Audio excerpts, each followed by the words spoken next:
नमस्कार। आजकल न्यूज़ में वक्फ बोर्ड का नाम काफ़ी चर्चे में है। तो चलिए एक छोटे से वीडियो में आप सभी को मैं बताती हूँ कि क्या होता है वक्फ बोर्ड, किन लोगों से जुड़ा होता है, कब इसकी स्थापना हुई थी और ये किस प्रकार के कार्य को करता है। देखिए वक्फ बोर्ड जो है वो मुस्लिम समाज से जुड़ा हुआ है। वक्फ बोर्ड का पहली बार निर्माण 1954 में नेहरू सरकार के दौरान हुआ था। उसके बाद इसका सेंट्रलाइजेशन किया गया और अब परिस्थिति ऐसी है कि जितने स्टेट हैं उतने वक्फ बोर्ड है। आप सभी को इस बात की जानकारी होगी कि मुस्लिम समाज में भी दो प्रकार के मुस्लिम देखने के लिए मिलते हैं। एक होते हैं शिया और एक होते हैं सुन्नी। अब ये जो वक्फ बोर्ड है ये शिया का अलग होता है और सुन्नी लोगों का अलग होता है। अब जैसा कि मैंने पहले आपको कहा कि हर एक स्टेट में एक अलग अलग वक्फ बोर्ड है। अब ये सारे स्टेट के वक्फ बोर्ड को संभालने का काम सिर्फ एक वक्फ बोर्ड करती है, वो है सेंट्रल वक्फ बोर्ड, केंद्र।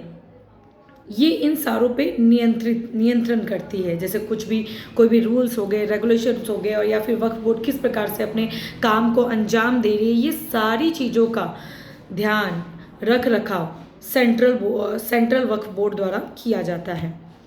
अब तो हो गई है इसकी स्थापना। दूसरा ये करती क्या है।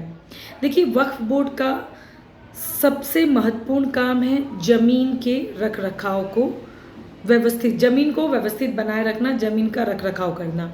अब ये ज़मीन आती कहाँ से है वक्फ बोर्ड के पास। देखिए मुस्लिम समाज में जैसे हिंदू समाज में दान धर्म होता है, वैसे मुस्लिम समाज में जक़ात होता है। अगर किसी व्यक्ति के पास अत्यधिक संपत्ति है, उसे दान करना है, तो वो जक़ात के रूप में वक्फ बोर्ड को अपनी संपत्ति को दान कर देता है। वक्फ बोर्ड अब उस संपत्ति पे अपना हक जमा लेती है। एक बात और ध्यान से सुनिए, अगर भविष्य में जिस व्यक्ति ने दान किया था, जिस व्यक्ति ने जक़ात के रूप में डोनेट किया है वो संपत्ति को वक्फ बोर्ड वो संपत्ति वापस किसी भी कीमत पे नहीं दे सकती है उस पर्टिकुलर व्यक्ति को, फिर से जिस व्यक्ति ने उसे डोनेट किया था। तो इस प्रकार का काम होता है। वक्फ बोर्ड अब इन संपत्ति से आने वाली आय का क्या करती है, मुस्लिम समाज को व्यवस्थित बनाए रखने में, उनके अच्छे कार्य के लिए, खासकर मुस्लिम समाज के अच्छे कार्य के लिए वक्फ बोर्ड इन पैसों का, इन आयों का उपयोग करती है। अभी वक्फ बोर्ड, अगर समझ लीजिए मैंने वक्फ बोर्ड में कोई प्रॉपर्टी जक़ात के रूप में डोनेट किया, तो क्या मैं अपनी मर्जी से चाहूँगी तो उस प्रॉपर्टी को वापस ले सकती हूँ वक्फ बोर्ड से? तो जवाब होगा नहीं।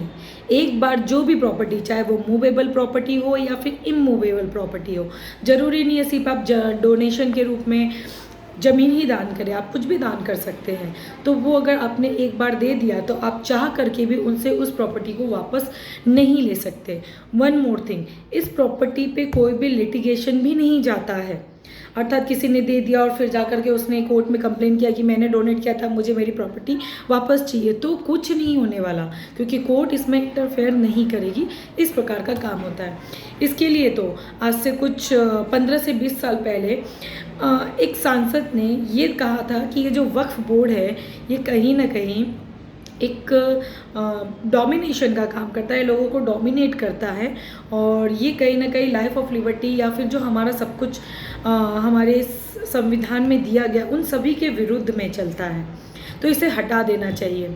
अब देखिए वक्फ बोर्ड का मुद्दा जो है आज फिर से चर्चे में आ गया है भविष्य के दौरान, और लोग फिर से कह रहे हैं कि वक्फ बोर्ड जो है वो कहीं ना कहीं हमारे कॉन्स्टिट्यूशन के अगेंस्ट है, हमारे संविधान के खिलाफ चलता है।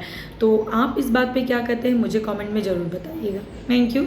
जय हिंद, जय भारत।